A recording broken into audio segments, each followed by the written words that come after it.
listen closely, you can hear angry teenagers stomping around upstairs in their natural habitat. I don't know if you guys can hear that. Oh, yeah. Yeah. Having edited an episode, I can tell you they would be hearing it, or they will hear it when you're talking and making a good point while they're doing their stomping. Yep. This is what living downstairs from teenagers does to you. Thump, thump, thump, thump, thump, thump. It's not fair. Thump, thump, thump. No, it's not. No, it's really not. That. It's true. It is not. Deal. Oh, being a teenager is fun.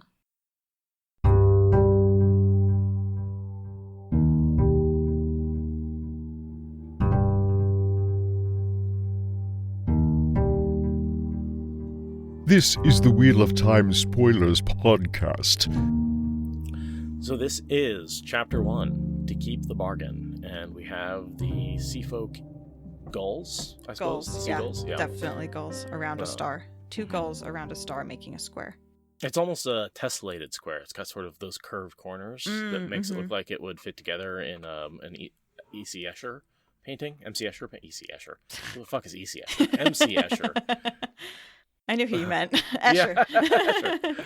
There's only one Escher. And so, I think that is one of those patterns where you take a tessellated figure like a square, right, which this is, and then do symmetrical alterations on it on all 4 sides, and you can get something that will also, and by tessellate, I mean cover a flat plane without any gaps in between. Yeah, that would make a really cool tattoo. This one in particular, this one made into like an Escher spiral. That would be neat. Someone should do it, and maybe that might be me. This would even be cool just to get on the web of between your finger and your thumb. That little because that's where they get all their tattoos. They have like just a web, but this one right there would be a very like Seafolk reference. Mm-hmm. Am I committed? Am I that committed to the cosplay? I don't know one thing about boats at all. I still have a hard time with left and right on boats. So yeah. So someone did tell me recently, port is left because it has 4 letters. I learned that at SpoilerCon. How does that help? Because starboard is right. It's one of those either or. Like I can never remember which is which. Port is left because they both have 4 letters. I learned that at SpoilerCon. The wheel of time turns, and ages come and pass, leaving memories that become legend. Legend fades to myth, and even myth is long forgotten when the age that gave it birth comes again. In one age, called the Third Age by some, an age yet to come, an age long past, a wind rose above the great mountainous island of Tremalking. The wind was not the beginning. There are neither beginnings nor endings to the turning of the wheel of time, but it was a beginning. East the wind blew across Tremalking, where the fair-skinned Amayar farmed their fields and made fine glass and porcelain, and followed the peace of the waterway. The Amayar ignored the world beyond their scattered islands, for the waterway taught that this world was not only illusion, a mirrored reflection of belief. Yet some watched the wind carry dust and deep summer heat where the cold winter rains should be falling, and they remembered tales heard from the Atha Mier, tales of the world beyond, and what prophecy said was to come. Some looked to a hill where a massive stone hand rose from the earth, holding a clear crystal sphere, larger than many houses. The Amayer had their own prophecies, and some of those spoke of the hand and the sphere and the end of illusions. That's a long wind. That's a lot of wind in the beginning of this one. It's a very windy wind. The Amayer, we know what they mean with the end of illusions. We hear about that. That's when Rand goes to cleanse the taint in the end of the next book. And yeah, they all commit suicide. Because the hand lights up, and that means it's the end of illusions, which always makes me think about the Aiel. Yes. Which makes sense because they're descended from the Gen Aiel the same way. When they say they practice the waterway, that is the way of the leaf. That is what the Gen practice. These are the Aiel, basically, who went and took to the water. Yeah, these are the Aiel who scattered into the other direction, like not onto land, but into sea, and have this like symbiotic relationship with the sea folk who were doing the same thing at the same time. They've got their own evolved version of those myths and beliefs. And yeah, the end of illusion is a lot like the Aiel waking from the dream. Their piece of the waterway is obviously very similar to the way of the leaf. You can almost build the, philosophy just by thinking about it. Like, how do they use water to justify pacifism? Like, that makes a lot of sense right off the bat. I also have to link the end of illusion to the lighting of the pipe. How so? Imagine for a second that this lighting of the pipe ability that Rand has is not unique to him. That the creation of the Fourth Age really comes from this new power, that it comes from manipulating the threads of the pattern with your mind, however he did that. You could say that all life is an illusion, and the end of that illusion happens when this new ability comes about, right? That somehow, by committing suicide, they're avoiding horrors of the Fourth Age, right? Like, from this new power that was about to come out and really cause some real issues and problems. I mean, it's weak, because we don't have a lot of information about the prophecy whatsoever, and what they're in the end of illusion. But, like, what if what the prophecy is basically saying is avoid the suffering of the Fourth Age? Kind of like how the Ogier might open their book of translation and go back to whatever dimension they came from. Same basic idea, but with death as the portal rather than an artifact from another planet. Sure, exactly, yeah. Well, and imagine what would make the Ogier leave. Like, what could be so bad in the Fourth Age that the Ogier have to... They can go for the last battle. Something bad's got to happen to send them out of this world. They have to flee something. Right. And that's not going to be the evil of the Dark One. It's going to be the evil of man. Yeah, which, fits very much with, our age being boring as fuck because we scared off all the Fae and shit. Just saying. But yeah, the wind takes us to Ebou Dar. Mm-hmm. That's the point of the third paragraph, is the wind taking us across to Ebou Dar. Which we will then promptly leave. Yes, we will immediately exit. Uh-huh. Yeah, and then the wind takes us right down to Avienda, who's being nervous because she's being stared at by... Is she being stared at by Moridin or a gholam? She's being stared at by Moridin. Who's she seeing? The man she sees on the roof at the end is the gholam. Because that's higher up. Yeah, and it's out on the roof, whereas Moridin is looking at her through a window. Right, and through a grate, so she can't see him. Right. But I do think both of them are watching her. I was like, as I'm asking the question, I'm like, but why not both? Like, I'm sure that I've had this thought process before. Why would it not be both? So yeah, she's having spidey senses because she's a warrior and they have spidey senses. And there's a lot of stuff in her head. We're just in her head and she's thinking about death and Oliver and taking the fifth from Tylan and how that would be rude. And this is a lot of, listen, here are the characters in Ebou Dar. We've got Brigida, we've got Oliver, we've got Matt, we've got all these people who she's leaving behind. Again, this is a lot of recap about who these characters are, what the relationships are. Yeah, you haven't seen a book in 2 years. This first chapter is going to tell you a lot about who these characters are. Yeah, Nyneave and Lan just got married. Like, just in case you forgot, that happened. There's even a mention at one point of how Nyneave, like, is no longer blocked, and it's like, that was literally last week. Right. In the timeline. Right. Like, this is not like a long ago she couldn't channel. It's literally last week. But in publishing order, it was 2 years ago. So that was a long time ago, which is fair. You have no right to promise to take care of me like that, Landman Dragoran. I am not a porcelain figurine. You're an Aes Sedai and his wife. Sorry, that was actually in the contract. I can promise you that was in the contract. His response, the day you die, I die. Just very simple, deadpan, very Lan. So good. Lan. So good. And then Avienda began to suspect that the other woman often used silence and supposedly significant looks to cover ignorance.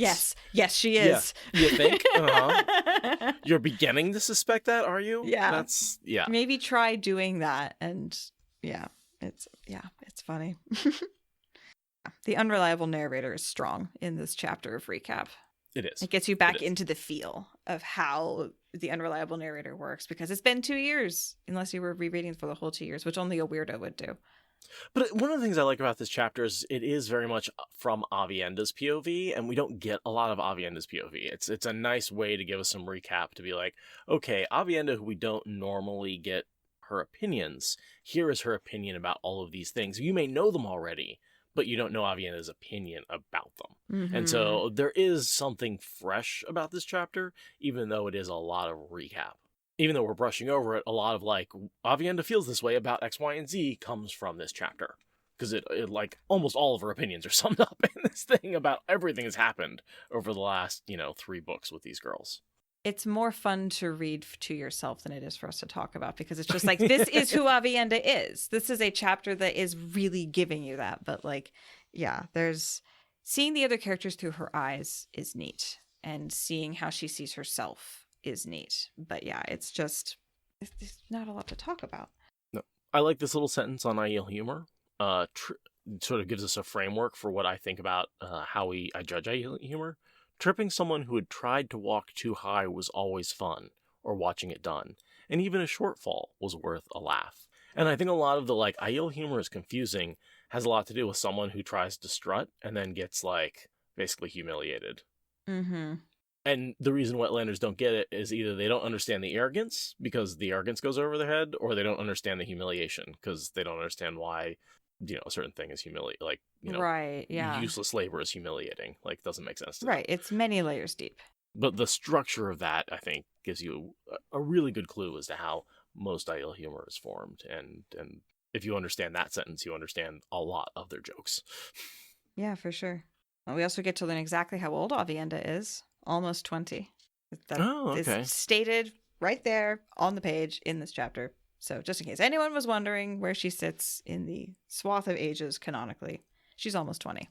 She's 19. Which means when we met her at least a year ago, she was 18. Mm-hmm. I wonder if she'll be aged up in the show too. Presumably. Yeah, one why would not? They still have some time to get that sorted, because we assume we're not meeting Avienda anytime soon. Yeah, I am definitely assuming like season 3 or something. I don't know. I haven't thought about it that hard. I assume that not anytime soon.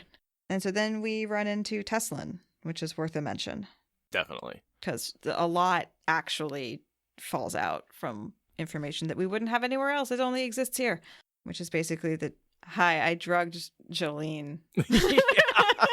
We find out about that in Winter's Heart. But yeah, so apparently she's like, yeah, Jolene and I will no interfere. Yeah, she drugged Jolene with fork root. Yeah, she says, I did see to that.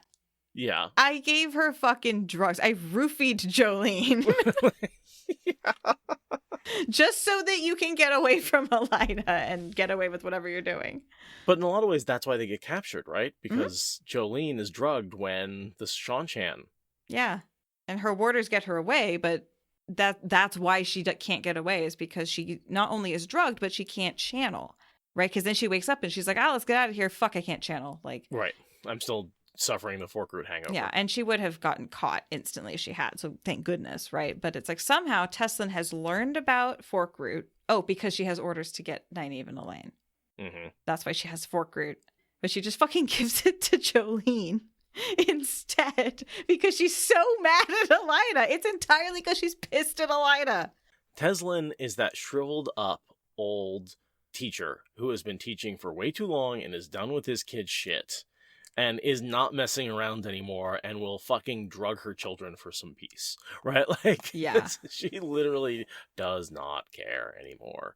And she does not like Elayne. Like, we've seen from her POV, she should have been a sitter of the Red, and instead Elayne humiliated her and outlawed her to show that Elayne can come down on anyone, just to show that she's powerful.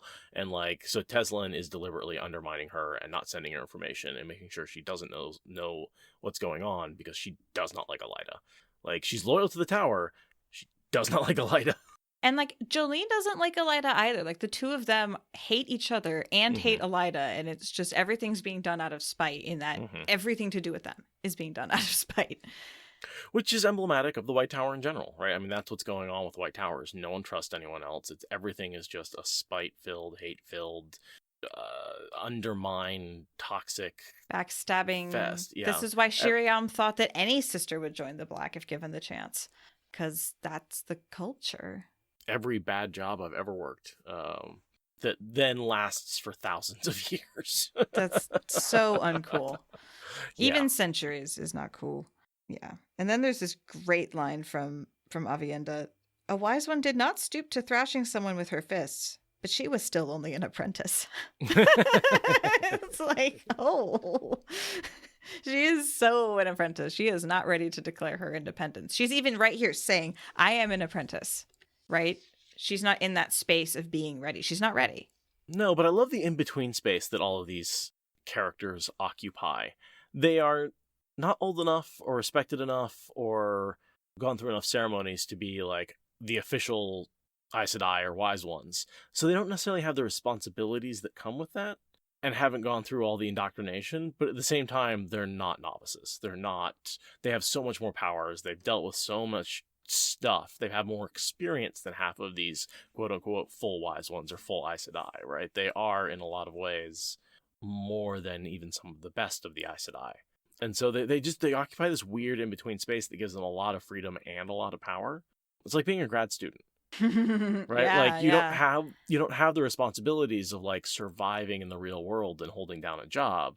But at the same time, you have a lot of power and authority in a university setting, and you have a lot of authority over undergrads and that sort of thing, right? Yeah. So, but then imagine if you were that and also massively rich. And massively powerful to blow things up with your mind. Right. Yeah, that's potent.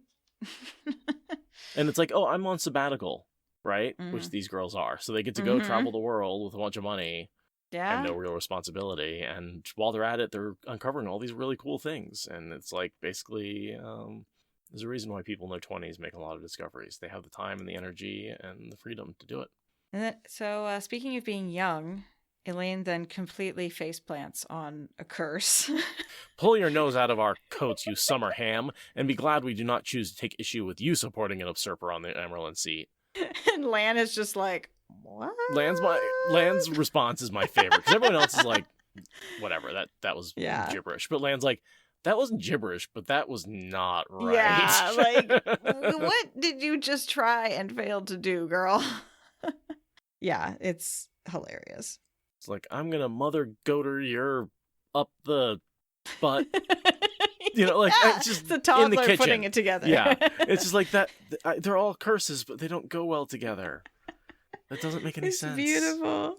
And Avienda's just like, clearly, I don't understand wetlanders correctly. Right? It's like, nobody understands that one. Yeah, She no. just, everyone else seems puzzled too, but yeah, it must just be some silly wetlander thing. And then Nyneave does this thing where she just completely info dumps the entirety of the danger from the last book, in case the reader has forgotten. She just info dumps the entire thing in one paragraph onto Teslan, and it makes no sense. It's so ridiculous. It's just like, this is just an info dump of exposition. And Do you want to read it though? I mean, I could. Moridin has been here in Ebou Dar. She might still be. And maybe another Forsaken too. With a gholam, a kind of shadow spawn the power won't touch. It looks like a man, but it was man-made, and made to kill Aes Sedai. Steel doesn't seem to hurt it either, and it can squeeze through a mouse hole. The Black Aja is here as well, and there's a storm coming. A bad storm. Only it isn't a storm, not weather. I can feel it. That's a skill I have, a talent, maybe. There's danger headed for Ebou Dar, and trouble worse than any wind or rain or lightning. Like, Nyneave, have some chill? It's the most unchill fucking paragraph ever. But that's because it's nothing Nyneave would ever say. It's just a recap. Yeah. But it's a good recap if you want to catch up. Yep. And Teslan's like, that was a dumb thing for you to say. That's a bunch of recap. I don't care. And walks away. We are all Teslan in this situation. Yeah, basically. There's a reason I like Teslan so much. It's just this great. like I don't give a fuck attitude is just great with her. I really, really hope that they decide to keep Teslan, and that means that we're going to see her as just like a background red who becomes relevant later. Like, I really, really hope that they make her a background Aes Sedai, and then it turns out she's that. I like Teslan. She deserves more screen time. Yeah, there's the more that I learn about the TV show, the more I think little stories like this aren't just not going to be able to make it in. I know. As much as I want them to be there, I think they are going to be a distraction for something that has limited screen time. I still want to see Teslan. Yeah, me too. just but she's such a minor character on Yeah. such a minor plot point, you know? Yeah. But they're going to need 3 red Aes Sedai to be named at some point. Surely there's room for her. I don't know.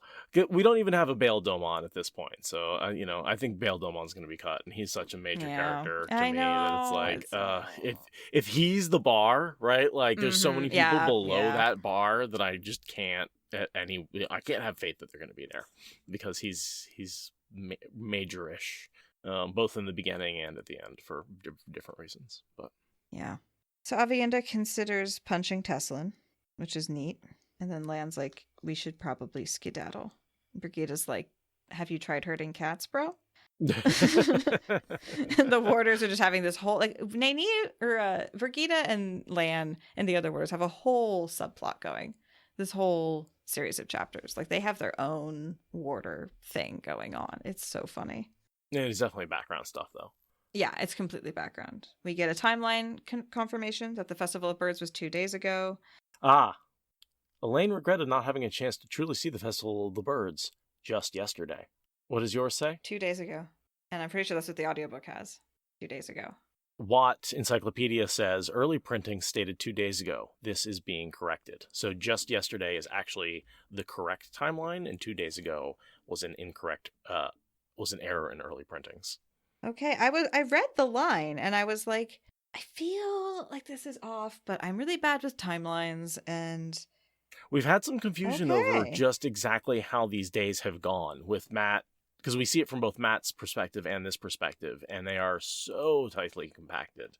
Like I said, it's 10 days from the beginning of the last book to the end of this one, and here we are 1 day later. And I even think this day we see this day from Matt's perspective, right? Because he's under the wall already. Well, he's going to be under the wall in like an hour, but... Right, but... in our reading of the books, at the end of the last book, he went under the wall. Yet that clearly hasn't happened because the Seanchan have not invaded Ebou Dar yet. So that doesn't happen until like chapter 6, 7 of this book. Right. So we are going back in time with this book, just from a different POV. But that's how we're getting synced up. And this has to be, and that's why this has to be just a day ago instead of 2 days ago. Because if it was 2 days ago, then the Ebou Dar would have already been invaded, and none of this would work. Okay. Neat. I am not surprised I didn't catch that, but I'm glad that my niggling what the fuck is going on here does actually come through. Once again, shout out to encyclopediawatt.org, which just has just great references and catches and stuff for stuff like this. They're just just the facts ma'am type website. I really do like it. Nice. So. Cool. Next thing I have is where they're talking about the circuses. Yes, one of which is Val and Luca. Yeah, they get just a little like, hey, he matters. He will show up again, just in a bit. The refugee eliminators, obviously Eludra. And then Avienda hates liking dresses. Yeah, she was enjoying talk of lace and embroidery. She's so proud. Yeah, there is something to be said for like the first time you dress up nice and you're like, oh, this actually does make me feel different. There is something about, and psychologists have looked into this in terms of like, the way you dress affects the way you think about yourself. That makes sense. Yeah. And then obviously in the world of dreams, the opposite is true. The way you feel about yourself affects how you dress. Right. Yeah. Exactly. Soon she would start simpering. Not that she'd ever seen her friends do that. I know. Everybody knows Wetlander Everybody women knows. simper. They Everybody do knows. that. Right. Oh, Not that you've been God. living in the wetlands for years and haven't seen a damn sign of it in anybody you know or respect. Yeah. Right? Like, Nothing. Yeah. It's, oh my God. She's so adorably blind to the everything. It's prejudiced. She's definitely, she's very she's like prejudiced. basically xenophobic. Like she's really not okay with Wetlanders. Like, but think about her raising. She's been raised among a very insular group in a very isolated place with no exposure to these other people. And like, yes, she's learning about them, but again, it's been months in the wetlands, not years. Yeah. So it takes a lifetime to change that kind of thinking. And it starts with, oh, the people I know are different, but everybody else is still stereotype. Yeah. But it's not the most generous reading of Avienda. Like she's a little. She has some problematic blind spots. Yeah. Moving on. But there's a bunch of women who yell at each other in the stable yard. They all get out into the stable yard, and there's a whole bunch of screaming. Yeah, we got the kin, we've got the Seanchan, we've got Seanchan. We've got the kin, the sea folk, and the Aes Sedai. And the knitting circle. There's 4 groups, and then the Supergirls. Isn't the knitting circle the kin? Oh, fuck. Yeah, you said them already. Okay, so there's 3 groups. And they all yell at each other because they all hate each other. And so they all yell at each other. And that's why these chapters are a fucking drag. And it is very, like we've talked about name salad. Absolute name salad. Absolutely name and salad, so right? little of it ever matters. Like, ever. And if we'll find the references online when it matters. But yeah, it's Nyneave goes to the knitting circle. Elayne goes to the Aes Sedai. And Avienda goes to the sea folk, and it's just awkward as fuck. And then there's lots of yelling. I wanted to ask you to remind me which of the Aes Sedai is a black sister. Is it Saritha, or is it the other one? Because I still cannot remember which one it is. Karine, I believe, is the black. Okay. Not Saritha. Okay, not Saritha. I always wanted to not be Saritha because she's a brown. Okay, cool. So yeah, the brown, not the black sister, is holding the bowl and clinging to it. And that's really the only thing that I have for like a page. It's literally all that matters. Yeah, you know what's funny is I read that and I was like, oh, a large white disc-shaped bundle. I was like, wait, did they find a seal? One of the Quendiar seals? And I was like, oh no, bowl wins. Yep. It's a very shallow bowl. Yep. And when covered with a blanket would be disc-shaped, I suppose. Yeah, very much so. Sort of think of it like Captain America's shield, almost that exact size and shape, right? If you like flip it over, right, that shallow bowl, just big enough to wrap your arms around, like, yeah, I can see it. Yeah, probably more like the inside of a dome, like if you're standing on the ground, the way the sky looks like the inside of a dome, even though it's clearly not because we project 3 dimensions onto 2Ds. But I could see how then that would affect your magic, that you could then project your magic onto the bowl and then reflect that up on the sky and sort of be like, oh, I'm affecting the whole sky around me. Right. Not just... Right, the projection has to match. Yeah, no, that makes a lot of sense, actually. God, I love Jordan. Yeah, no, totally. Everything just makes so much more sense the more deep I dig into it. And, yeah, okay, I've said that a million times, but every once in a while I get hit with that wave of like, God, that man was good. Yeah. Damn. Yeah. I like the whole thing with Sumeko, getting backbone because of Nynaeve's encouragement, because that sort of happens as a little background thing. And at one point later in the chapter, Nynaeve tries to give her encouraging pats, and she's just like, "Out, go away," because Nynaeve gets this whole savior complex and thinks that they should be grateful to her, and they aren't. No, I mean, some of them are, but in this weird way. And Sumeko's just like, "Oh, right, I have a backbone. Let's go." And I like that for her, even though it's not super relevant. But I mean, that goes on throughout the books, and it kind of, in many ways, you really get her characterization started here. The spark gets laid last book, but you really see it flowering in this book with her. Well, and I think with her, there's this sort of skilled base path to becoming arrogant, right? Because with her, with healing, it's this very specific, can you or can't you verifiable skill. And she realizes, oh, I'm better than the Aes Sedai at this one very particular skill. I would assume that they would have been better than me for years and years and years. And realizing that I'm better than them at healing, maybe I'm better than them at a lot of other things too. Mm-hmm.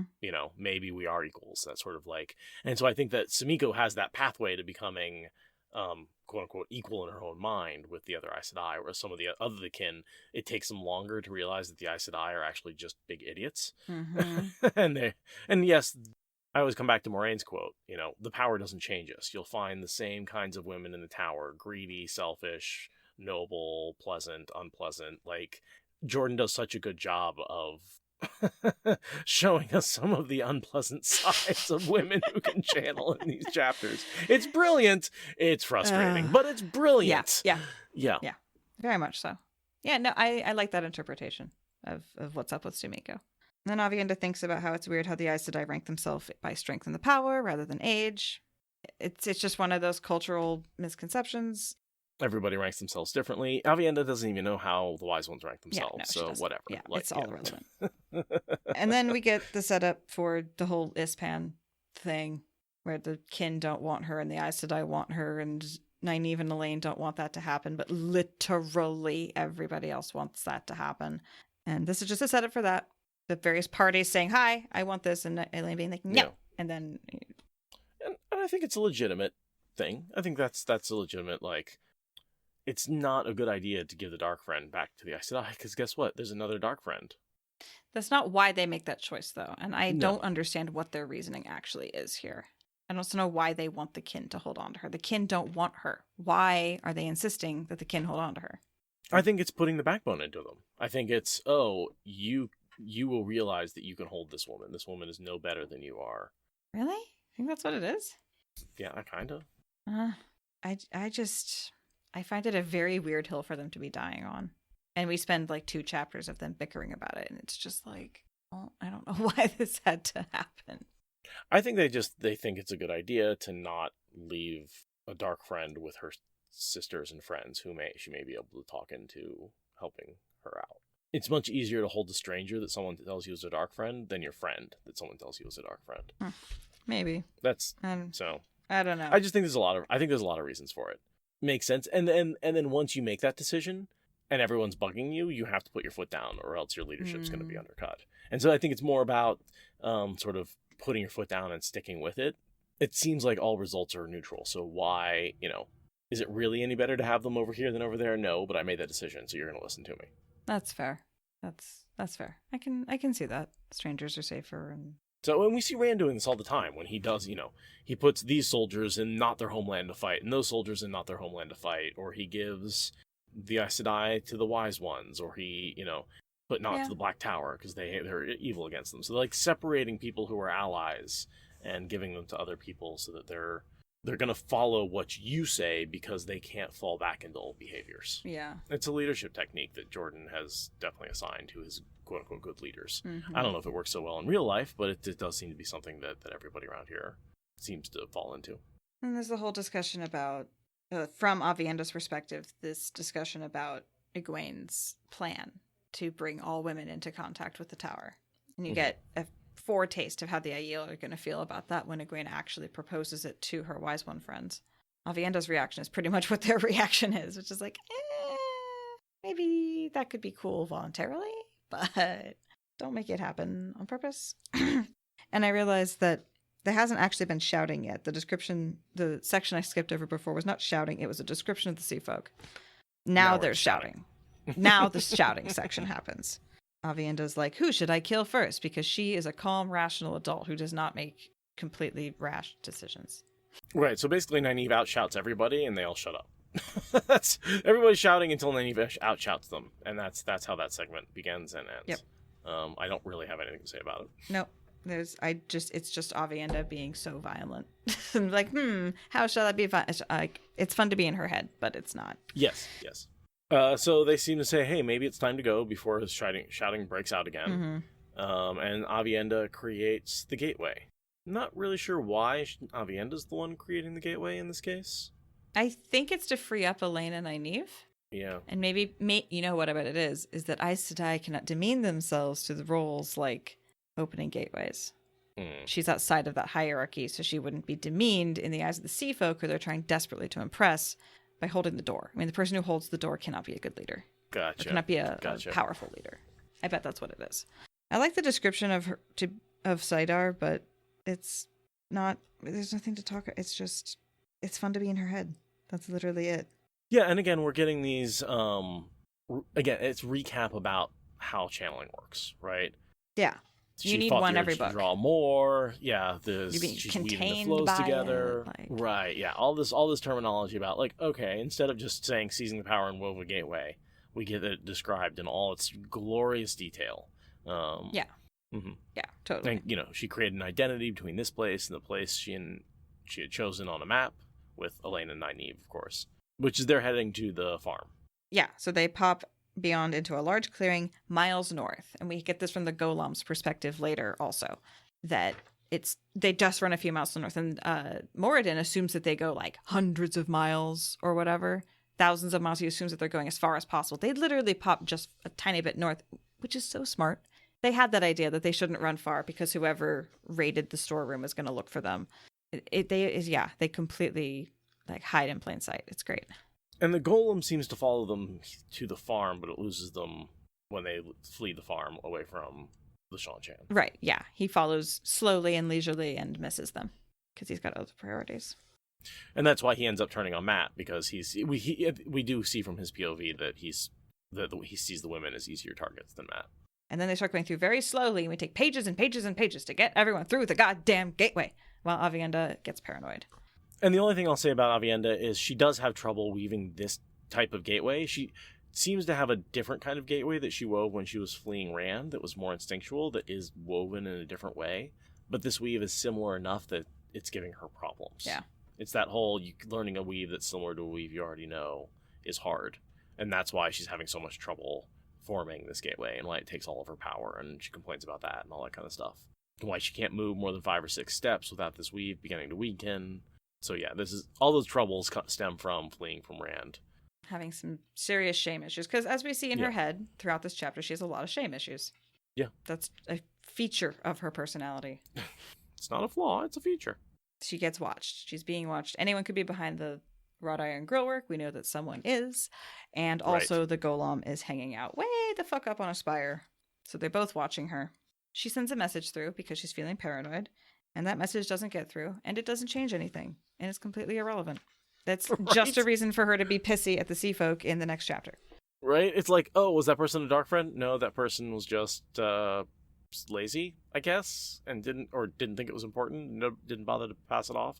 Also, it's a really vague message that even Elayne says later. She's like, I wouldn't have done anything differently. I wouldn't have understood what you were saying. That's too vague for me to have had any idea what was going to happen. So, but the Windfinder who passed it on, we figured out is Kurin, Kurin. I'm sure she shows up a couple of times to be in a room. Yep. To be in a room with other sea folk. There's nothing unique about her whatsoever other than another one of the sea folk. So yeah. So Avienda draws a bunch of the power because she's feeling really scared. And the chapter ends. And then we pick up what? Right, because she does see the golem. Yeah, she sees the golem. She sees someone watching her and she's got major spidey sense prickles. Narrow walks ring some of those slim spires, and on one, very high, was a black shape, haloed by a sharp nimbus from the sun behind. A man. Her breath caught. Nothing in his stance, hands on the stone railing, spoke of danger. Yet she knew he was the one who put that crawling between her shoulder blades. One of the Shadow Souled would not stand there simply watching, but that creature, that golem.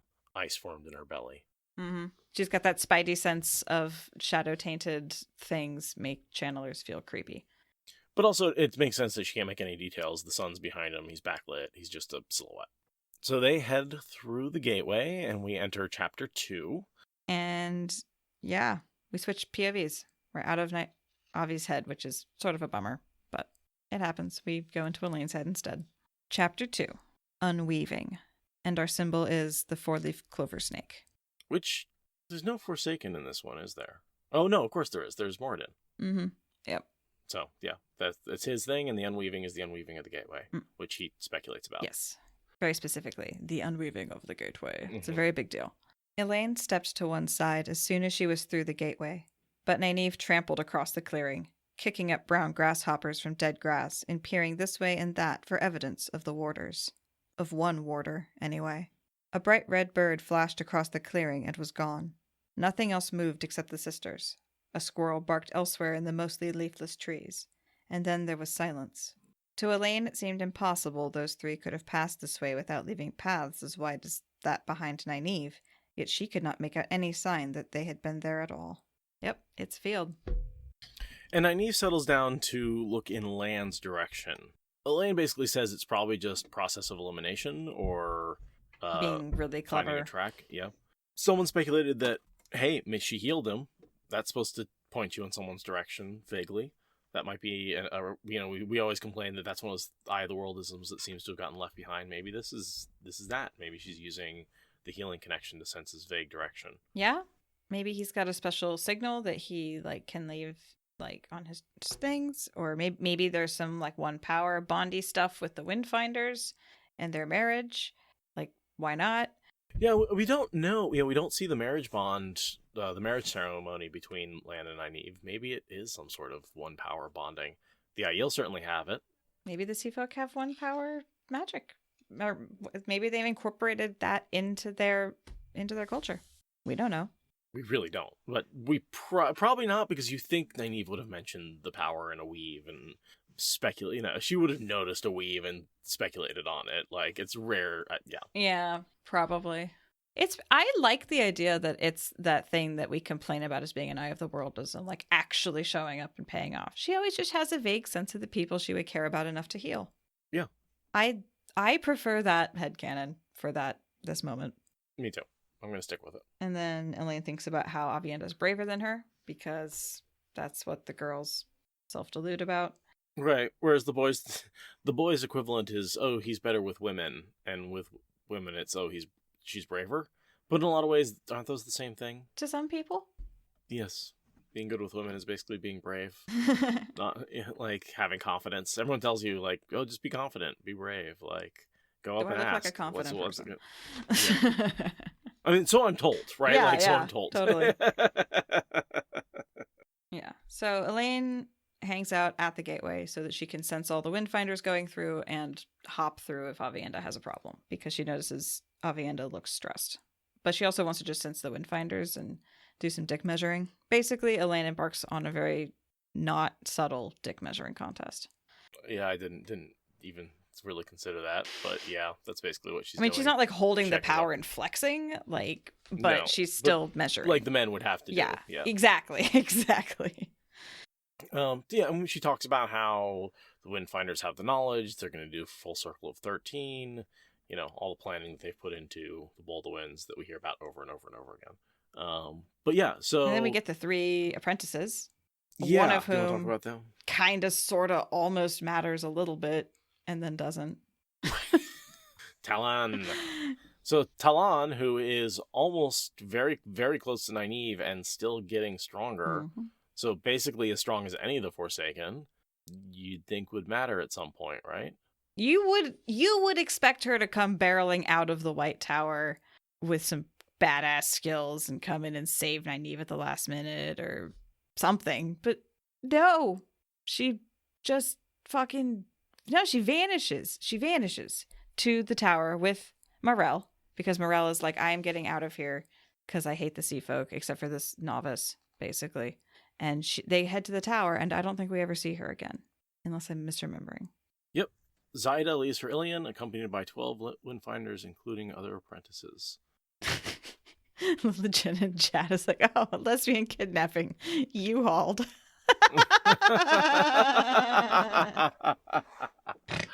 Nice. That's funny. Sea folk are in uproar when one of the apprentice Windfinders, and we know that has to be... That's Talon. Talon, yeah. And she's just gone. Yep. And I don't think Rainan or Matara ever show up, ever again. And neither does Morel. No, Morel shows up a lot. Not after she kidnaps the Sea folk apprentices. Oh, not after that. I thought you meant after here. It's like, she... That's the last we ever see of those two. Kidnapping, and they're just like on the road. They never show up at any destination, as far as we can tell. So their experience is kind of fifth season-ish.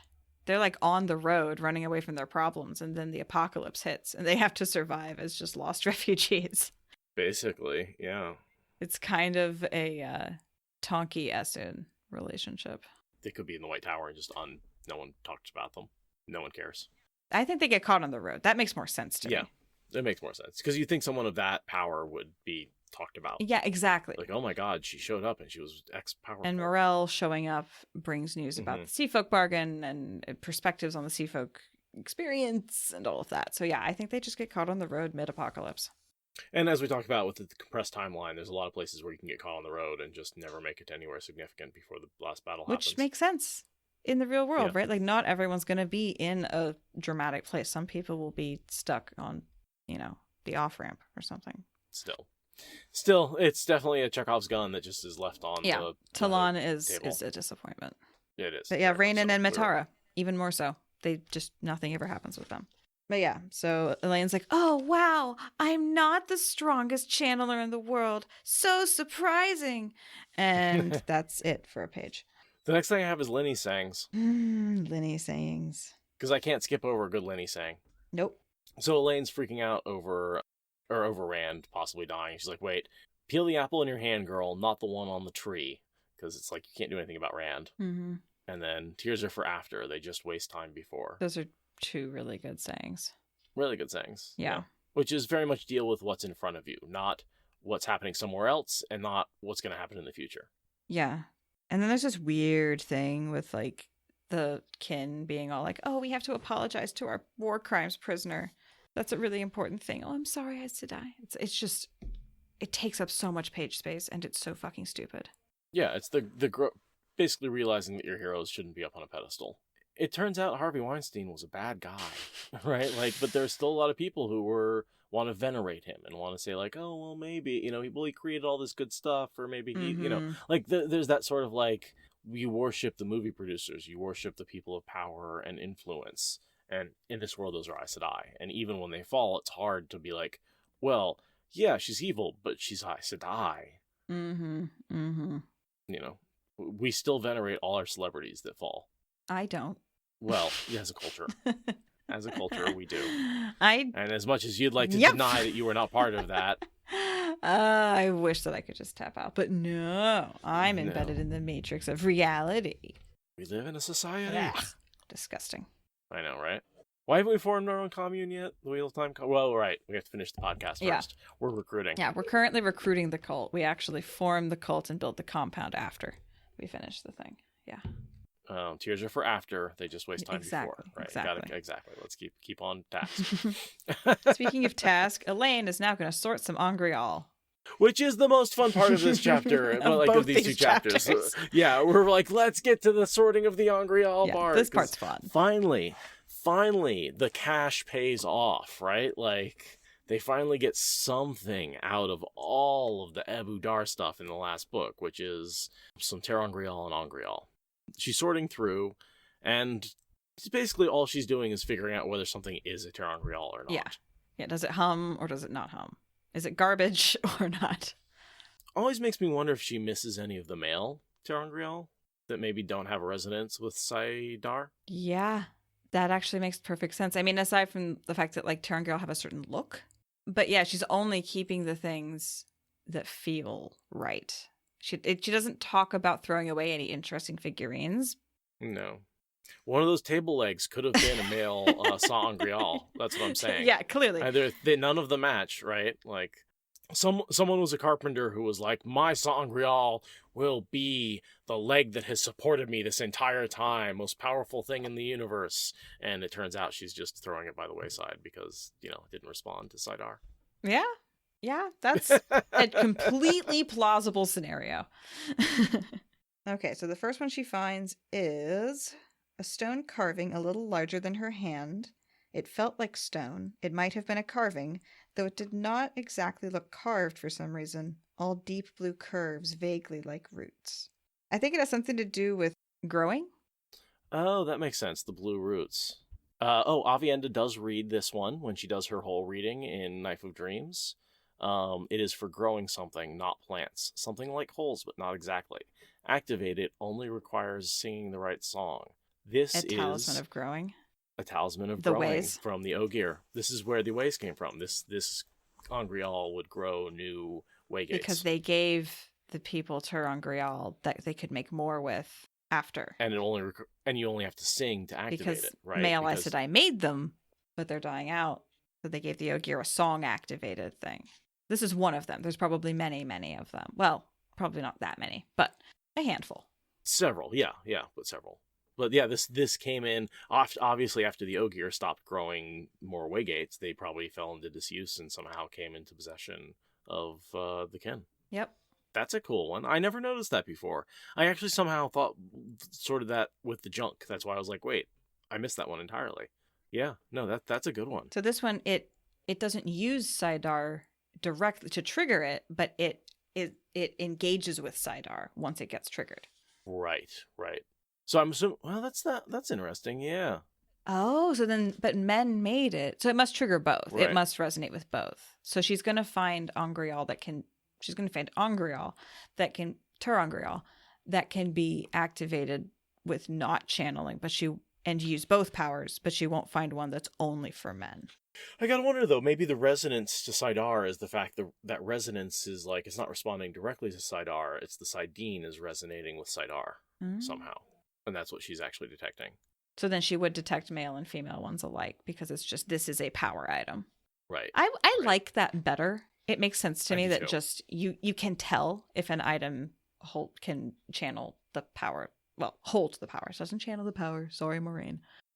And we do know that this Terra Angreal was made exclusively by men, as thank you for giving them shelter during the breaking and to help them with their madness. Yeah, for her to sense this, that implies that she can just tell power wrought items. Is there anything about a small box that felt like ivory covered in wavering red and green stripes? Avienda reads this one as well. It is a music box holding hundreds, maybe thousands of tunes. Oh. It's an iPod. It totally is, though. It's like one of those old school, that like white, like... Yeah, one of the big bricks that's actually heavy. Yeah. A small box that felt like ivory covered in red. Yeah. Yep. It's an iPod mini. A black rod. It's a stiff, flexible black rod. And it does seem to be associated with pain. And Avienda reads that as well. It causes pain. The degree of pain can be controlled so that one blow can feel like 1 or 100. So essentially it's a whip, right? That I think it's like maybe somebody. like a baton almost. I can't help but say what everyone is thinking, which is that this is definitely a sex toy. Like a Bond, like a sadomasochist sex toy, not like a dildo. But this seems like the kind of thing that would go really well in an Age of Legends dungeon. Just saying. It could. I imagine it was originally intended for like a law enforcement use. Yeah, right? Like probably. A non-lethal, and then it got adapted for sex dungeon use. Yeah, but that's probably why afterwards. it got saved so long after the Age of Legends, because everyone needs to, But yeah, it probably is intended as a weapon, actually. But everyone is thinking about how it can be applied sexually. So I just said it on behalf of everyone. Loving what chat is saying, but I'm not going to read it because you all should come live in chat like normal Patreons that exist on our schedule. I'm not going to read what chat is saying because it's funny. It's very funny. But you guys, everyone who's listening to this who isn't a patron, consider the scintillating chat that happens when we mention sexy times on the pod. Yeah, live recordings are wild. And those pauses where me and the radio are like stopping and being like, that's us reading the chat being like, okay, that's funny. No, we're not going to say it, but that's funny shit. Yeah, they're excellent. So come be a patron. Then you can listen to this or watch and engage. And maybe, someday you too could be a co-host on the podcast like me. All it takes is encyclopedic knowledge of the Wheel of Time. It's very simple. No information on the vial of red liquid. That's too bad. It's probably a potion of healing from D&D. Or, Kool-Aid. Drink the Kool-Aid. And then we know that the figure of a stout bearded man with a jolly smile holding a book is the Robert Jordan self-insert library Terra Angreal. Right. Which is excellent and everybody loves. I love that one. That's one of the favorites, especially of the brown. Yeah. Right? It's like everyone who wouldn't want that Angreal? I mean, it's basically Wikipedia or like a library. But it's got fiction and nonfiction. So it's more like a library, like a public library, not a university library or whatever, but it's a public library is basically what it is. And yeah, or a Kindle basically. So in the a Kindle stuffed full of every book in a library. Yeah. Getting one of these, finding a statue that fits this description would be a really cool auction item for the Brown next year for SpoilerCon. We did owl figurines we did owl bookends this year for just kind of like what you might find in Varen's library. But I'm thinking that trying to find this for next SpoilerCon might be a thing. Some Brown in the audience remember that. I see a couple of you here. Do you want something that's 2 feet tall? No. It's a big statue. That's a real I was big thinking statue. More of the form, not the volume. That's a really big statue. Imagine okay, take this home on the plane, have fun. It's kind of incredible that they got that out of Ebou Dar with carrying things by hand and pack animals. You'd think that would be one that they would leave. I think someone went, this is probably object of power, right? Yeah. It'd be a really cool garden statue. But I'm thinking that they took pretty much everything, right? If looking back, we're like, oh, the first trip, it's like they loaded everybody up. I think they went back and took everything. Really? That they didn't. I really do. Because she's like, oh, the people who escaped took maybe a quarter of the stuff, and we got everything else. And I'm like, well, if you got everything else, that means either you were successful in loading everything on that one trip, which maybe, it's like when you put too many grocery bags in your hands and the plastic starts to cut into them, and they just did that all the way back from the Riyadh, so they didn't have to go back. So I can imagine just way overpacking everybody who came along. Yeah. And they did that because, and they sent people to get the actual bodies, right? They prioritized the angreal and the stuff over the bodies of the compatriots. So, which makes sense because you don't want some rando carrying angreal. For sure. Be a really cool lawn ornament, though. Lan ornament. Lawn. A lawn. Lawn. Well, we got confirmation about the pronunciations in that clip. Yeah, which I have just needed to be mostly unengaged with that. But I did actually watch the clip the other day a couple of times and was like, neat. I'm going to go back to not engaging with everything that is happening around this right now. The only thing that I will say about that clip is I thought the pacing was weird until Nabliss mentioned that it feels like it's been cut together from two, that there's stuff in between, and that he noticed there's a significant cut where some of the characters teleport. Mm-hmm. And so that most likely the reason it feels weirdly paced is because it's cut from two distinct scenes with stuff in between, just so they could show all the characters who happened to be on that panel in New York Comic-Con. Mm-hmm. So yeah, sure. Most likely, yeah. I was like, I liked it a lot, but the pacing felt very weird, and I'll just mention that it was most likely cut from a couple of different scenes, which is why it's very quiet, because it's a lot of reaction shots, I think, without showing us what people are reacting to. Sure. So yeah, that's all we have there, and then we have the sea folk are bad with horses, and then we have a small amber brooch in the shape of a turtle. Oh, there's one line right before that I have to read. Oh. Nyneave grumbled, not quite far enough under her breath. I can't abide women who poke their noses into other people's businesses. It's just like, oh my god, Nyneave. I love Nyneave. She's so ridiculous. Nyneave. Just, yes, you've been poking your nose into other people's business pretty consistently, Nyneave. Congratulations. Yeah.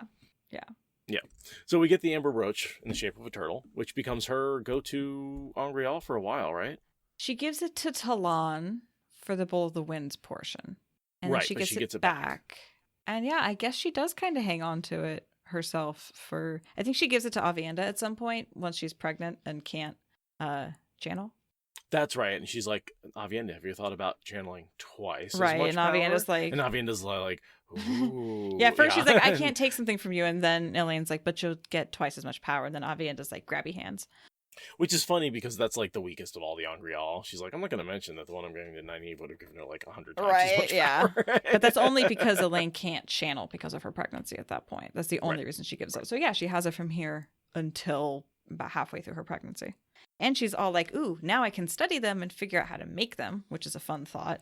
Doesn't go pan out, but it is a fun piece of her characterization that she really wants to reverse engineer to angreal.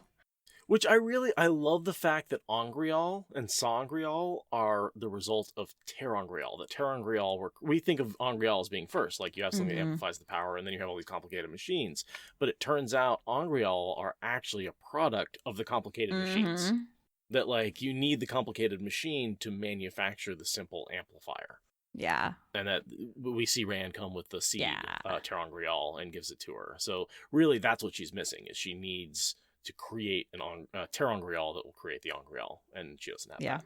But once she gets the seed, that she's able to copy that, and all of a sudden then angreal and sangreal come back into our world. And I think I've talked about my headcanon that the difference between angreal and sangreal is... So we know the creation of angreal will deplete a channeler of their strength for a significant amount of time. And that's why they're very personalized and stuff like that. And I think an angreal is created by a single channeler, whereas a sangreal is created by a circle. And the bigger the circle, the more powerful the sangreal. And so, like, the really powerful ones were created by a full circle, who depleted themselves for a very long time to create that. Right. Yeah, I dig that. That makes a lot of sense. And it also explains the massive scale jump, like, from one person to a circle. Like, that ties up a lot of unexplained loose ends very neatly. I like it. It also explains the rarity of them, because how often can you get, 72 channelers to all agree on one thing, when this one thing then lose months of power for something you can't even use? No, thank you. Yeah, you've seen some pretty self-sacrificing kind of people, and 72 is a lot. Yeah. And a powerful organization, or in Demandred's case, a dictator. That would work for sure. slavery, that Yeah, sort of thing. that speeds things up. Totally. You'll never get with the Shan Chan because of the nature of Right. the forest circles, Idom. the collars. Adom, yeah. Yeah. Can you hear Timber in the background? Nablus contributing to the podcast. I take it that Never's home and playing with him. Go Poppers. Yeah, she just got home. So then Vandene comes over and tries to use scare tactics with Satala Anon's backstory. Right. So Martine Janta was Satala Anon's name when she was Aes Sedai. And so this entire story is about her studying Angreal and getting burned out and fleeing. More than 25 years ago. And that's one of the reasons why she's so reverent of Matt's Angreal, is because she and Elayne are probably the only two people in the world who really truly understand and appreciate how awesome that Angreal is and how cool it is. Yeah. But yeah, Vandene's just pulling this backstory out just as a casual scare tactic, and then it basically doesn't work in the slightest. Yeah, no, because Elayne's like, yeah, I know what I'm talking about better than you do. So it's that meme when you walk into a hardware store and they try and help you, and he's like, yeah, I know more than you do. Right? Like, that's basically Elayne being like, yeah. And it might also be that she doesn't, and she's arrogant and young, but, you know. I think it has a lot to do with her being arrogant and young. It's her whole, like, I know what I'm doing, is like... Right. It's just... it's the worst. Yeah. It's like, no, you don't, actually. Right. You're just the latest person to decide to fumble around with this stuff. She happens to do well, but that's it. The real reason Elayne isn't in Avienda's prophecy dream and isn't queen anymore, Angreal. Yep. Was messing around with one. Abso-fucking-lutely. Got taught. It's like, but she should live forever. Yeah, not with this rate of recklessness and messing around with expensive toys. Yeah. It's like the race car driver who, like, is in his 5th speeding crash in his Porsche, and you're like, okay, there's only a matter of time before one of those kills you, right? Like, yeah. Absolutely. Basically, then we get to the unraveling, the unweaving.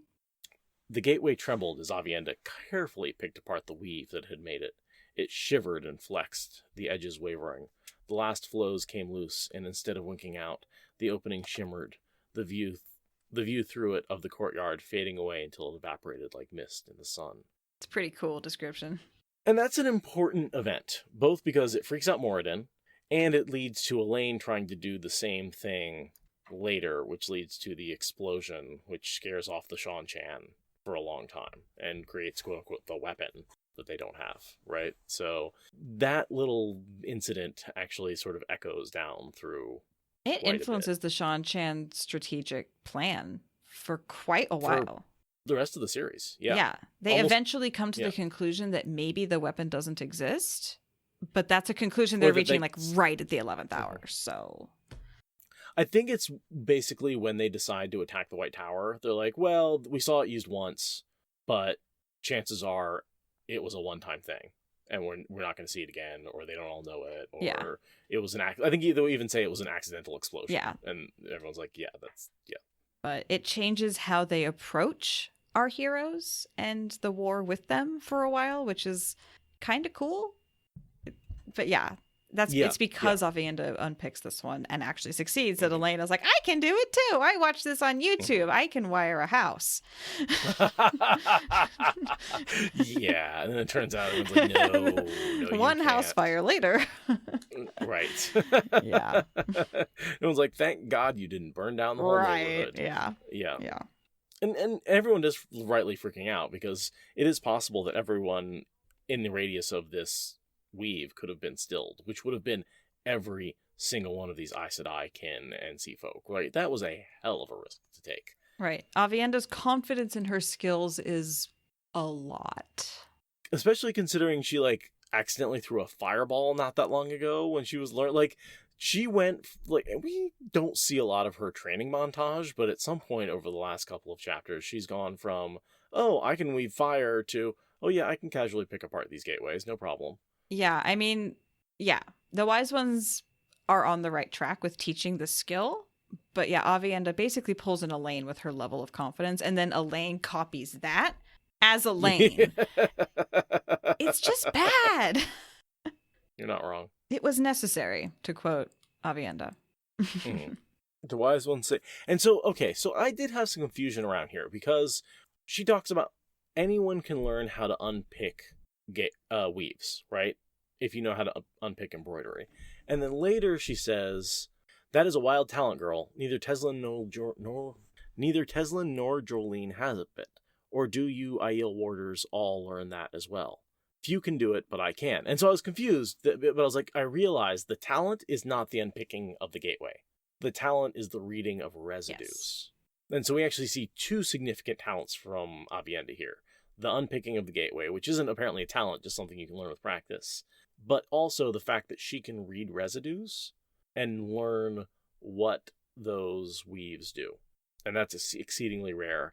And I have to wonder if it's not related to her ability to hold a angreal and determine what it does, right? Because you're reading the flows, the residue of whatever was used to create the angreal. And it seems like the same talent, just applied in two different ways. I like that. And she hasn't really deliberately practiced either, so she doesn't really know what she's doing. So we're not getting the clearest of descriptions. But yeah, I agree. I'm nodding. So that's my speculation about that, is that this is one talent that manifests in two different ways. The reading of residues. Yeah. And also the reading of angreal. I really like that. And I don't think that Nyneave can do it, but I could be wrong about that. Yeah, Rand can read residues. We see it from him. I don't think Nyneave can. But it's one of those things that it's rare, but it's definitely not one of those like, oh, we only see a couple of people with it. Like it's like a percentage of all channelers can do it. Right. It's probably like being left-handed or something. Right. Maybe less common than that. But Avienda can do it, so, you know. And then Avienda's like, I did it because I panicked. I have toe. No, she says, if I was wrong, I have toe, but I don't think I was wrong. And she was not. Yeah. There's just a bunch of sniping and bitching and back and forth. Fundamentally, she was correct. And realistically, that unweaving saves them from Moridin more than it saves them from anybody Which is not else. who she thinks she's saving them from. It's not at all. It's not Taviran, it's prudence. She's being very, very prudent here, and it pays off big time for our main cast. And some of the servants go back through the gateway before Avienda disposed of it, but the rest stood with 36 or so pack horses. Those poor servants, they don't get home. They just go to work one day and then don't come home because they're running through a gateway and ending up in Andor. Right, because don't some of them just stay in the farm? Or no, because they're like, they'll be interrogated, The whole farm has to evacuate. So they all end up in Andor as refugees, having to be like, can I please catch a gateway home? For fuck's sake, it's the end of the world. I would like to see my family. Because they thought they were just going out for a day, normal day on the job, working for Tylan. And then they end up in Andor, completely stateless, rootless, hierarchyless. It's rough for them. You better hope you pick a good pair of underwear that day. You never leave the house and you're like, oh, I just didn't pick the right clothing today. Imagine that's like the last time you go home for like a year. That would suck. That would suck. But I suppose that you're on the road and at some point you do get like financially compensated, right? Like, yeah, I'm sure that Elayne takes care of them, but it's just like, that's got to be really rough. And then Elayne wonders, or she says, she hopes she did not turn into an idiot when she married, if she married. And it's like, well, the good news is getting married won't be when you start being an idiot. I don't know. Actually, they are pretty much line up. Elayne gets a lot dumber after in the timeline. That's when she gets the babies and everything. That's actually true. Yeah, she does kind of become an idiot when she gets married. Now, it's also when Sanderson takes over, so I think that might be more his writing style necessarily than her characterization. But she gets real dumb in that. It's also a lot to do with the pregnancy brain thing. So there's like that whole, the reality and the trope of that being written by a man. Right. Yeah, I mean, she picks apart a gateway in like 6 hours in the timeline and almost kills everybody. So like, to a certain extent, I feel like she's already a dumbass. She's always been a dumbass. Yeah. But yeah, when her and Rand get closer, she does get giggly. But again, they have one good night and then he leaves and she's supposed to think clearly. Like, this isn't necessarily because you got married. This is because you just discovered what sex is like. Same with Nyneave. It's not the being married. It's the having sex. Right. Well, but don't those always happen at the same time and never beforehand? Oh, right. I forgot. This is the idealized world imagined by a man raised in the 50s, writing in the 90s. I forgot. Sorry. By the way, I found a loophole. I never have premarital sex because I never marry them. I don't know how to follow that. Let's get back to the book. Where were we? Okay, we got this. There's a couple of more Lenny Sayings, which is great. We get a bunch of Lenny Sayings in this chapter. When a woman plays the fool, look for the man. I think we've maybe even heard that one before. And we definitely heard that in other forms. And then another was kittens tangle your yarn, men tangle your wits, and as simple as breathing for both. And again, just swap the genders on that if you want to, and it works just fine. Or just say people. Yeah, or it's. I think in this case, it's the gender you're attracted to. Yeah, I totally. think that's what this one is for. Yes, kittens tangle your yarn, the gender you're attracted to tangles your wits, and as simple as breathing for both. Yeah. Or to make it more flow better, say like hot people. Yeah. Hotties. Shorties. No, not that. Yeah, and the whole reason we're getting these is because girl talk. We're gonna have an older man talk about how polyamorous women talk about their man. We're having that conversation now, and then we move on to something he's actually good at writing. Yeah, then we're gonna that's all we need. We could just for once they gained a clear jump on the shadow. In some respects. Not clear in the way they think it is, but because like the golem still knows where they are, but they gain something on Moridin mostly because he doesn't care for a second. Yeah, and they gain a jump by running away because of the Shan attacking, which is not planned. So we are done with them for the moment. We will return to that plotline for an even quicker summary in the next episode. This is going to be the fun part with Moridin. He has been watching this whole time, so he sort of dismisses them as it was possible they were carrying away items he could use, but the chances were small. He thinks Samael's a dumbass for even giving a shit. Mm-hmm. Which, by the way, this really supports our Samael's just dumb hypothesis that we came up to at the end of book 7 when he got like, why did he do this thing? Well, he's just dumb. Yeah. Right? And I think he's never been half as clever as he thought. Like, he just fell into the Dunning-Kruger pit of overconfidence and undercompetence.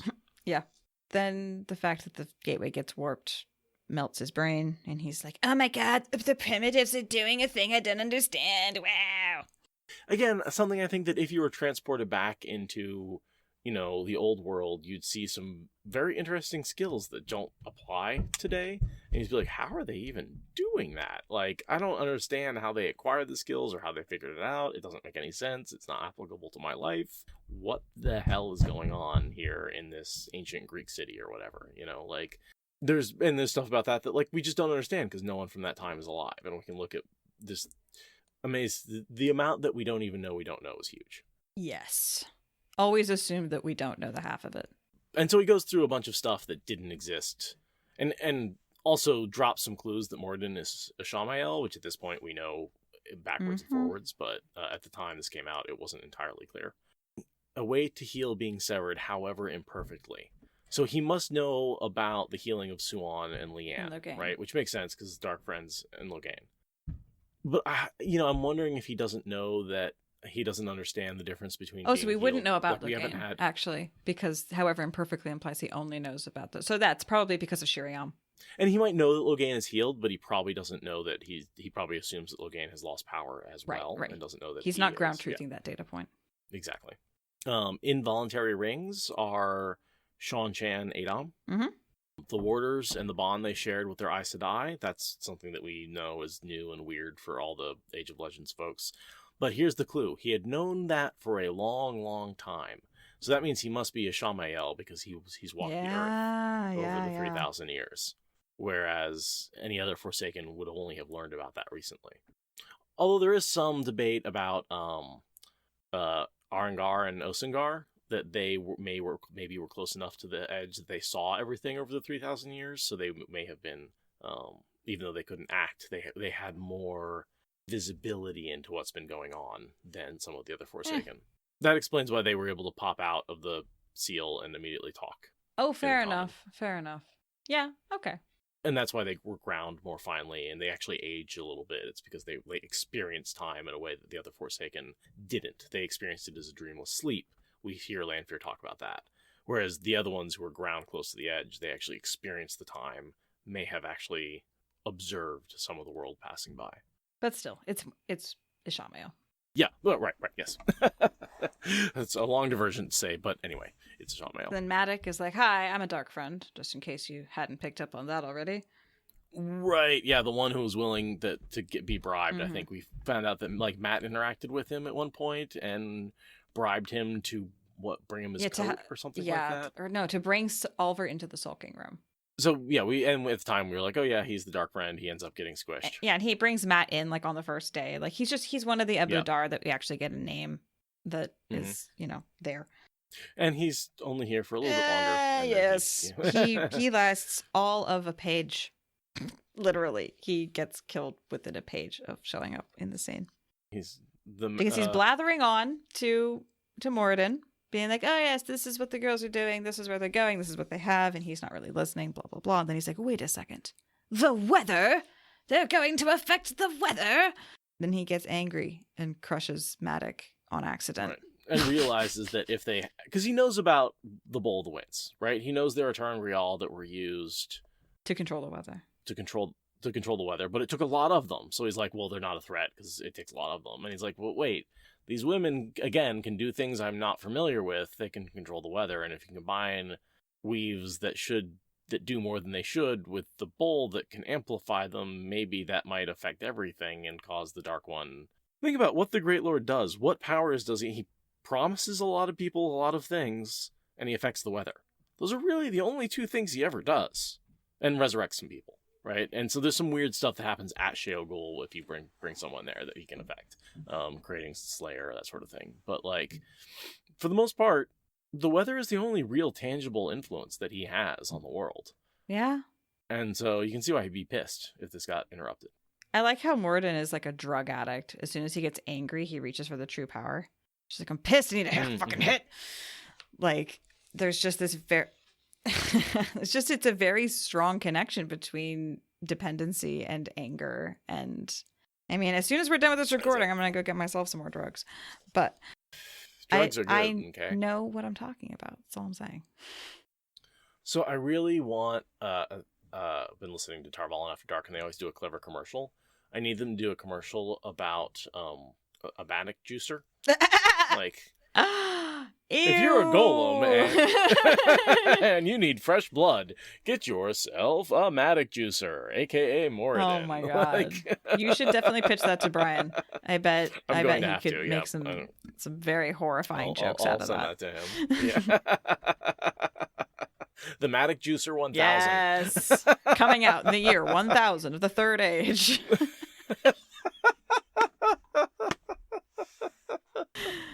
The chat is reminding us that the Dark One also spoils crops. It's true. Well, yeah, that's sort of as he breaks out fully. Yeah, I'm thinking about now in this. Yeah, does the Matic Juicer 1000 have both a pulp and a non-pulp setting?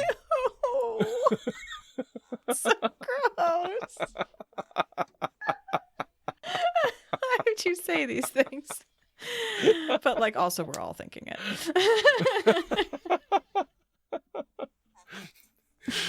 So yeah, Moridin gets a little upset and squeezes, does that thing where he we've seen him do that before, where he squeezes the back of the chair. Like, that's definitely he gets angry and he crushes something. Yeah. So he accidentally grabs a hold of a few things other than the chair and crushes Matic, which is just a little 90s tropey that you tell a bad guy bad news, they get pissed off and just accidentally kill their minions. It's that accidentally. We see accidentally. We see Lanfear does it deliberately when she cuts off the guy's head because he's in her way. When she gets news about the cleansing. But it's definitely something that happens a lot in the that's why you always see that stereotype of minions cringing to be like, yeah, boss, we lost the gut MacGuffin, and you what? Crush, that. I don't know. It's such a trope. But it's cool to show how different the true power is from the one power. That not only does it warp the metal that he's looking at, because he grabs the metal, but it warps because of the true power. And then he also grabs the guy behind him just with his mind. Like, it just gives you a sense of how chaotically destructive the true power is, which is justifies the leaning into the trope. The true power likes to destroy things. Yeah, it does. It does. And then Moridin's like, anyway. I also really like this description of he had strayed from his prison to touch the world enough to fix the seasons in place. Like, it's a really interesting way of describing. We always talk about, like, making things hot or, like, you know, like he's fixing things, which makes me wonder if what he's doing is in fact affecting the tilt of the planet as it goes around the sun. That would be how you would fix the seasons in place. Mm-hmm. And we don't get canonical mention of if the days are getting longer or shorter, as they should. Do we? Is there any mention of the sun angle changing? I thought I thought it did change normally, but I could be wrong. Yeah, I kind of thought it did, but I'm not positive. We certainly don't get any mention that it's off. Yeah. I feel like Jordan would have his characters remarking on the sun not moving across the horizon each dawn.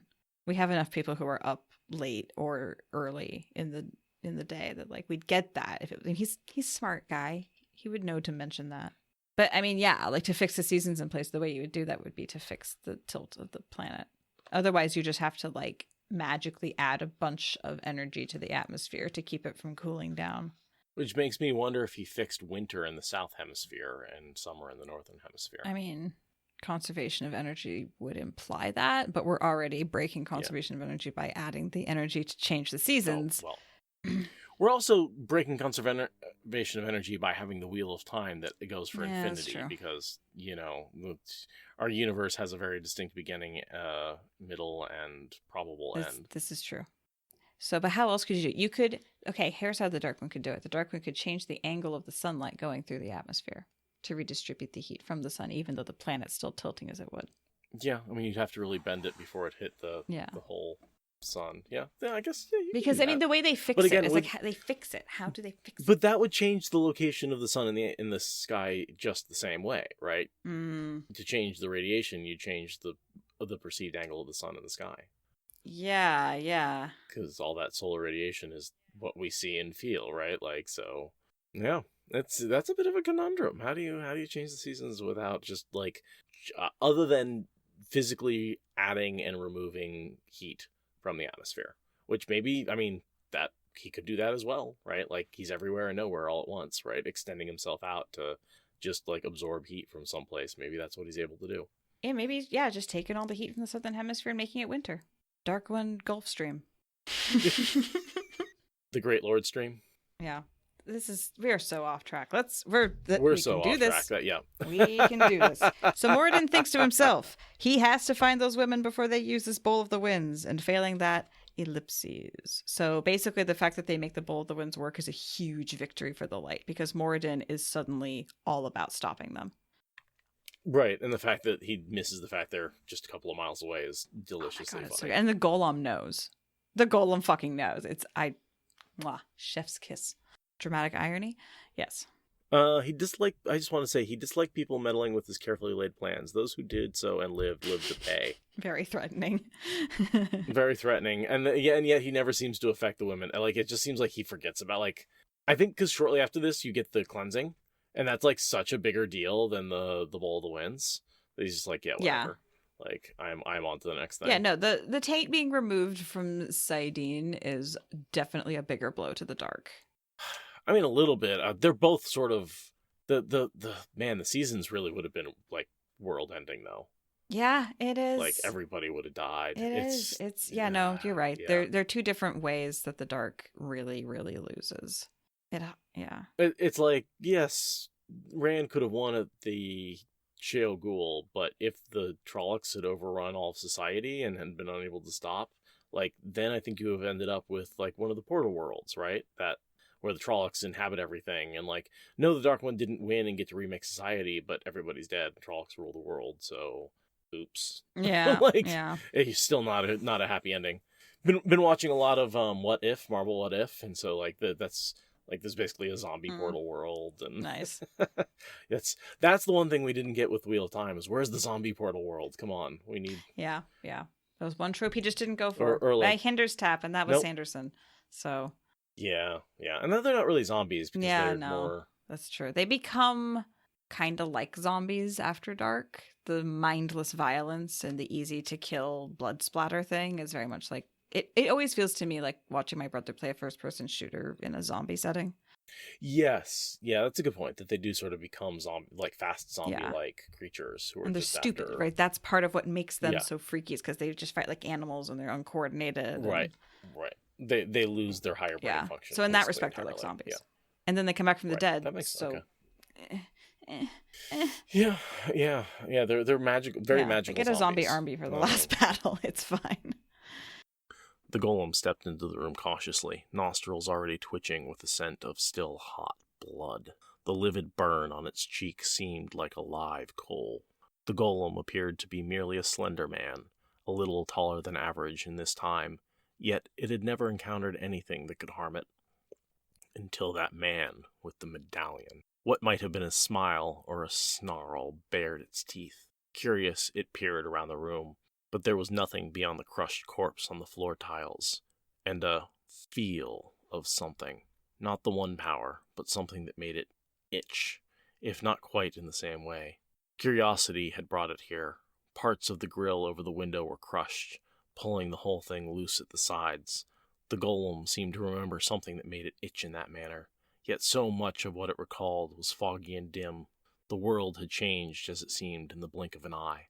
There had been a world of war and killing on a huge scale, with weapons that reached across miles, across thousands of miles.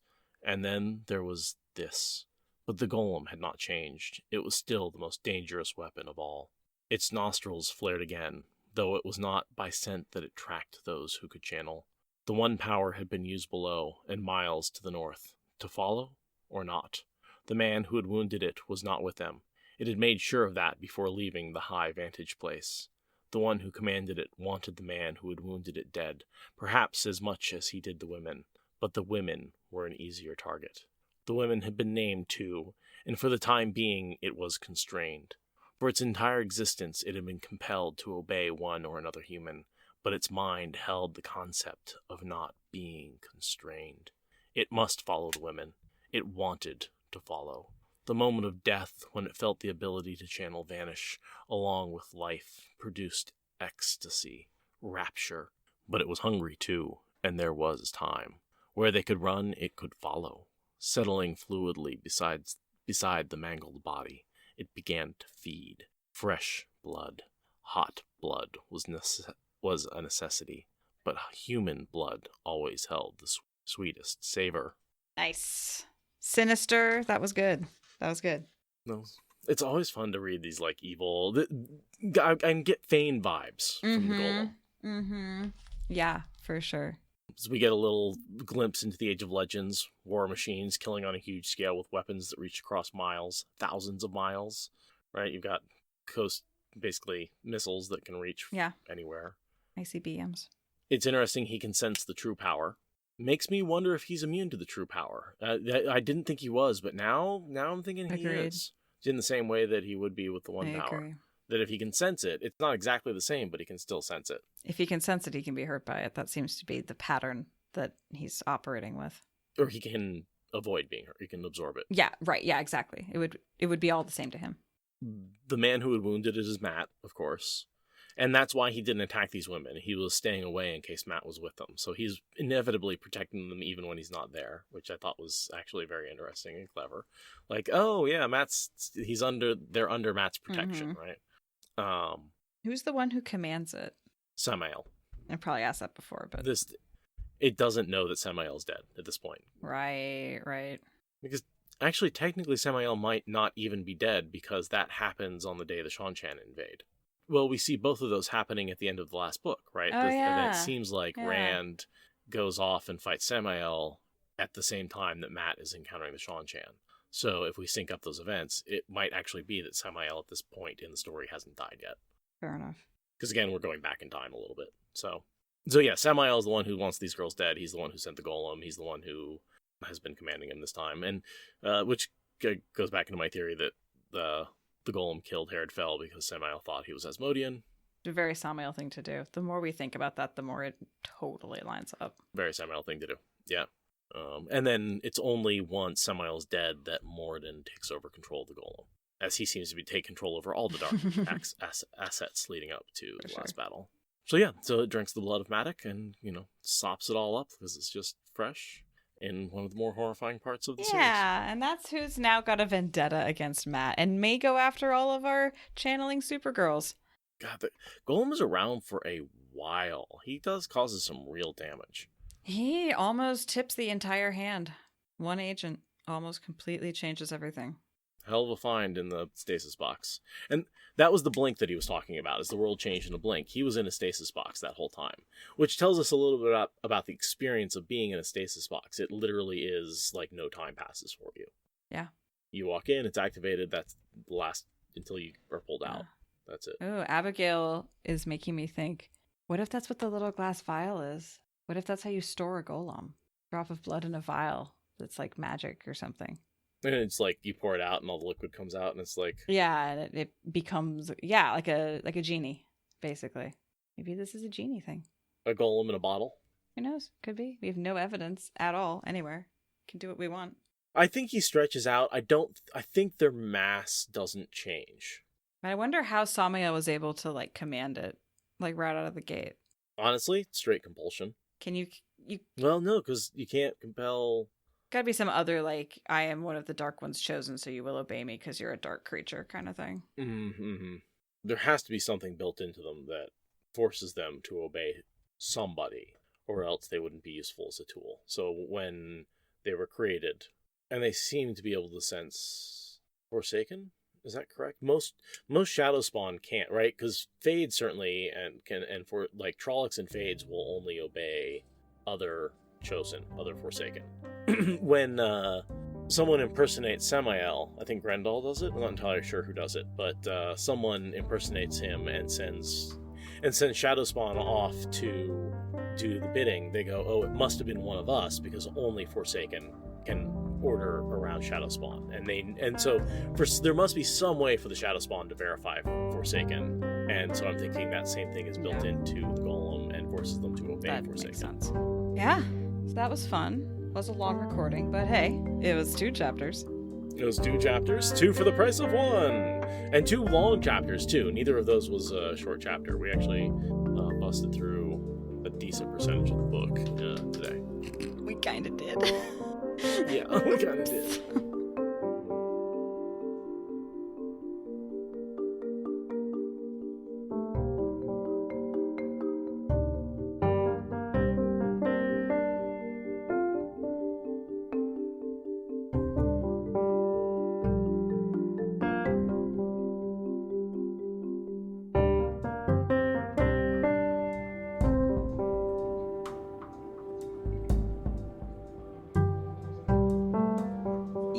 So we are getting into what most people would agree is the section known as the slog. Whether or not you agree with the slog existing, you know what it is and where it is, and we are getting into it.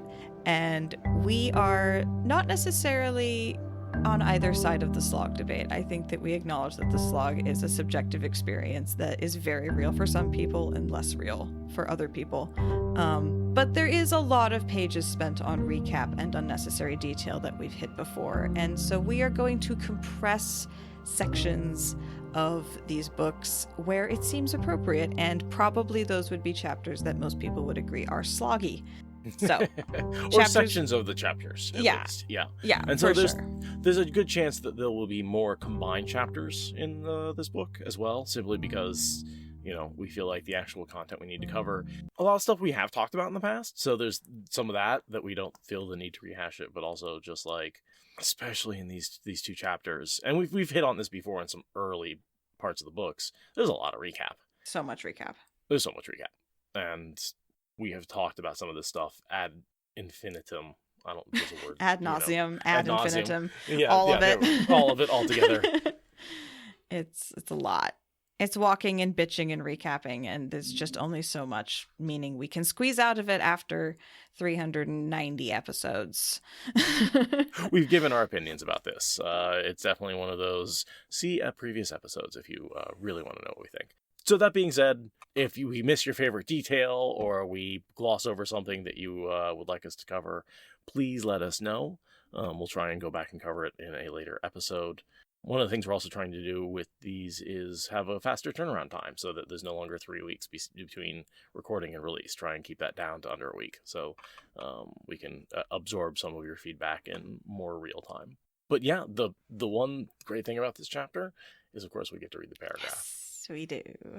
Well, and I think I got a good memnotic that's going to help me with the Sidar problem that I've had. Like, I swear to God, my dyslexia has really just prevented me from remembering which is male and which is female. If I even have dyslexia, who knows? I am not diagnosed. I just assume I do. We're millennials. We self-diagnose as a hobby. Doctors are too expensive. Yeah, pretty much. Plus TikTok exists. Not accusing you of being a TikToker. Yes. So, yes, the really terrible thing is that Sidene is peen. Oh, that is terrible. That is terrible. And yet it's going to stick in my head, unfortunately. And it will actually, because then I'll be like, oh, which one's which? Oh, right.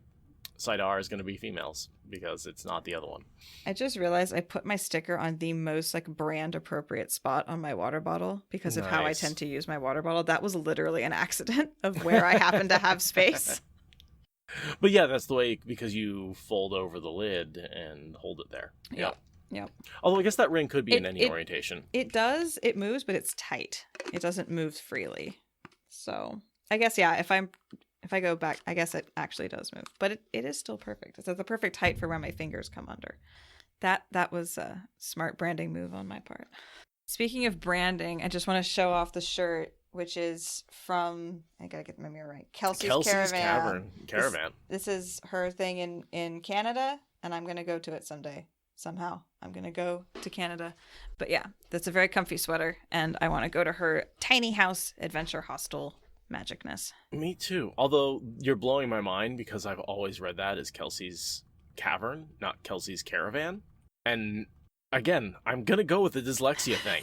Like, there's something wrong with my brain. I have read that as the wrong word this entire time until I was like, oh yeah, Kelsey's Cavern. And you can go back and watch the tape. I definitely said that. Mm-hmm. And then you're like, no, Kelsey's Caravan. I'm like, oh.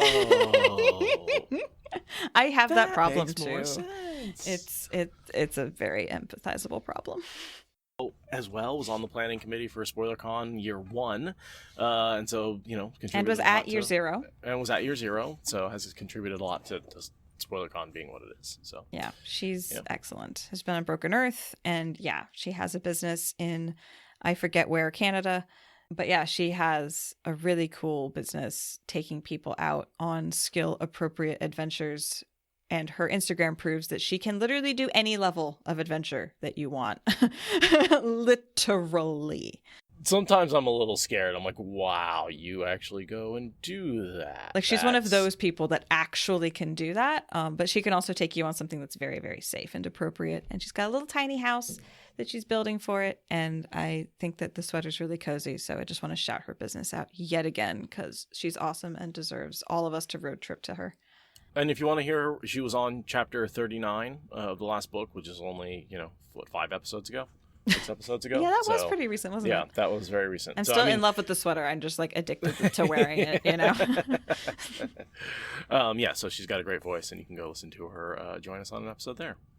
But I think I should read us in and actually get started on this chapter. We have absolutely managed to tangent hardcore at the beginning of this thing. Can you tell we are definitely out of practice on this. We took a nice long break, and now we're just like, ooh, let's catch up instead of talking about Wheel of Time. It's so true. Oops. Thank you for listening to the Wheel of Time Spoilers podcast. Rate us in the Apple Podcast app or support us on Patreon. Is that good enough?